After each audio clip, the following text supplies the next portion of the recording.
gaano ka-importante ang brotherhood?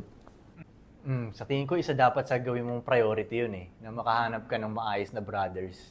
Yun, kasi kumbaga sa jungle, ano bang mas nakakatakot sa leon? Dalawang leon. 'Di ba? Mas kakabahan ka nun pag nakakita ka ng dalawa eh. Tatlo pa, lima. Yun, kaya importante siya. At plus, ang maganda rin sa totoong brotherhood hindi lang yung magkakasama kayo for trip purposes. Ang maganda lang din doon, kasi tayong pag may brotherhood kang ganun, nagche-checkan talaga kayo ng mali sa isa't isa eh. Nangaasar kayo eh, di ba? Ano ba yung pang-support yung mga ganyan Pero ganun lang tayo magsalita, parang masakit tayo magsalita sa mga kapwa brothers natin. Pero yun ang gumagana sa atin eh. Yun ang mas gumagana, yung ang ayaw mo malait ka ng ibang mga lalaki, di ba? So yun ang maganda doon, pag may brothers ka, may mang-check sa'yo na mali yung ginagawa mo. Nakasuputan yung ginagawa mo. So, kaya importante siya kasi kung wala mag-check sa'yo, edi akala mo ngayon tama lagi ng tama yung ginagawa mo, di ba?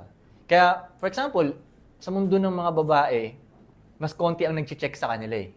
Lalo kung maganda kang babae. Go girl! Gumagawa ganun. At lalo kung maganda kang babae, kahit mali ka na, hindi sasabihin sa'yo nung lalaking nakaharap mo nun kasi gusto ka niyang i-sex eh. Yup. Diba? Hindi mo tuloy malalaman na mali na pala yung asal mo, mali na ganyan-ganyan. So, nawawala ngayon sila sa reality minsan. Ganon. Pero okay lang yun, mundo nilang mga babae yun.